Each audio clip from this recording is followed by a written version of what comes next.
Hey everybody, it's Kevin Knessa here with the August 16th, 2010 Knessa commentary.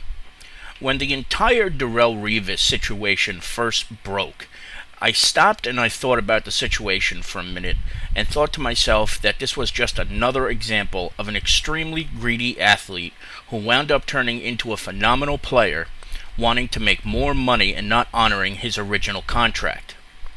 Unfortunately, this is something that we see far too often in the National Football League when players sign for less amount of money, become very, very good, and then decide that they're going to hold out before they go back to play until they get a new contract. But then it hit me. What if this were the other way around, and the owners locked a player out of coming onto a team because of a bad performing year? Let's look at it from the perspective of the New York Mets. If the Mets had the option that Darrelle Revis had, they could very easily say to Oliver Perez that you're not going to make the $12 million a year that you're supposed to make until you get better. And if you refuse to go down to the minors, we are simply going to withhold your paycheck.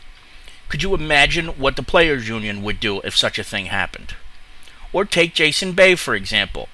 Here's a guy who's supposed to make $16 million in the 2010 baseball season. And what has he done for the $16 million? Absolutely nothing but get a concussion and wind up on the disabled list for a long period of time. In fact, we haven't even heard too much about Jason Bay. It's like he's a non-entity with this team anymore.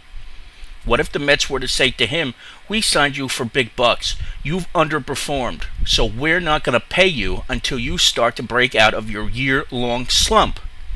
Again, the Players Union would be upset by this to the point where we wouldn't be able to hear anything but sound bites from the Players Union saying how bad it was and how wrong it was of the New York Mets to hold the paycheck of Jason Bay and or Oliver Perez because they're underperforming.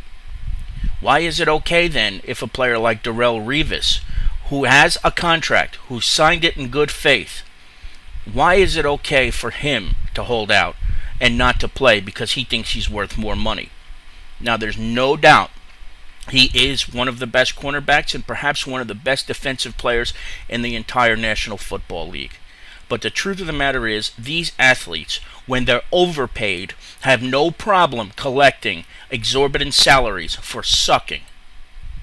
Maybe once, just maybe, a good player who is making a little less than he deserves should suck it up, make what he makes, and then make up for it at the next time his contract expires. But not a moment before then.